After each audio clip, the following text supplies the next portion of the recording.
खुश आमदीद।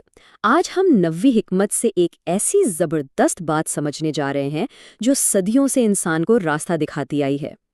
एक ऐसा जुमला जो हमारी ज़िंदगी के लिए एक बिल्कुल वाज़ेह रोड मैप की तरह है। ये एक ऐसा सवाल है जो हम सब कभी न कभी खुद से ज़रूर पूछते हैं। आखिर इस भाग दौड़ भरी दुनिया में एक सीधे और बामकसद रास्ते की तलाश किसे नहीं होती? तो हमारे इस बुनियादी सवाल का जवाब इस नबवी फरमान में मौजूद है। ये एक लाजवाल और बहुत ही गहरा जवाब है।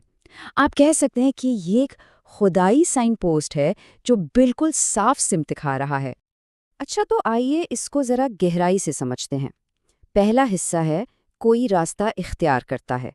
तो यहाँ बात सिर्फ चलने या सफ़र करने की नहीं हो रही।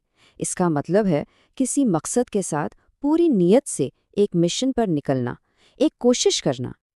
और ये कोशिश किस लिए है? इल्म की तलाश में। ये भी बहुत अहम है। इसका मतलब है समझ-बूझ की एक सच्ची लगन। इसे बैठे बिठाए मालूमात हासिल करना नहीं, बल्कि जानबूझकर ऐसा इल्म ढूंढना जो इंसान को रोशन करे, इसे फ़ायदा दे। और यहाँ सबसे खूबसूरत बात यह है कि इस दुनिया में इल्म हासिल करने की कोशिश का सिला क्या है? जन्नत का रास्ता। यानी दुनिया में की गई मेहनत को सीधा सबसे बड़े रूहानी इनाम से जोड़ दिया गया है। इससे अंदाज़ा लगाएं कि इस्लाम में इल्म हासिल करने को कितना बड़ा मकाम दिया गया है। अच्छा, किसी भी बात की कदर उसकी सच्चाई पर होती है। ये खूबसूरत फरमान हम तक पहुंचा कैसे? ये रावियों की एक बहुत मजबूत कड़ी के ज़रिए हम तक आया है, जिसे इस्नाद कहते हैं। ये सफ़र नबी अकरम सल्लल्लाहु अलैहि वसल्लम से शुरू हुआ, फिर हज़रत अबू हुरैरा से होता हुआ अबू सालेह, आमिश और दूसरे मोतबर लोगों से गुजरकर हम तक पहुंचा, जो इस बात की दलील है कि ये बिल्कुल मुस्तनद है। हदीस की किताबों में इसका हवाला हमें कहाँ मिलता है?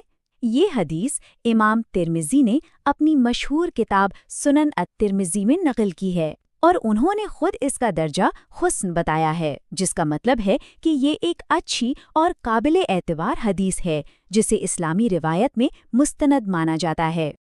तो हमने इसकी तारीखी हैसियत और असनाद तो देख लीं, लेकिन सवाल ये पैदा होता है कि आज के दौर में इस पर अमल कैसे हो? आज इल्म का ये सफ़र कैसा दिखता है?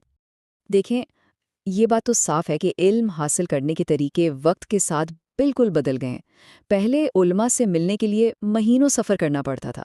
आज वही इल्म यूनिवर्सिटी, ऑनलाइन कोर्सेज, किताबों या लेक्चर्स की सूरत में आसानी से मिल जाता है। लेकिन एक चीज़ है जो बिल्कुल नहीं बदली, और वो है सच्ची नीयत और कोशिश का बुनियादी उसूल। वो आज भी इतना ही अहम है। तो अहम बात यह है कि इस कदीम हिकमत के फ़ायदे आज भी बिल्कुल वाज़ेह हैं। इससे सिर्फ रूहानी तरक्की नहीं होती, बल्कि पेशा वराना ज़िंदगी में बेहतरी आती है, मसाइल हल करने की सलाहियत बढ़ती है, दीन और दुनिया की गहरी समझ आती है और इंसान माशरे के लिए ज़्यादा फ़ायदेमंद बन जाता है। तो इस पूरी गुफ्तगू का खुलासा क्या है? एक सीधी और साफ बात कि इल्म हासिल करने के लिए जो मुखलिस कोशिश की जाती है ना, वो खुद जन्नत की तरफ ले जाने वाला एक हाईवे है।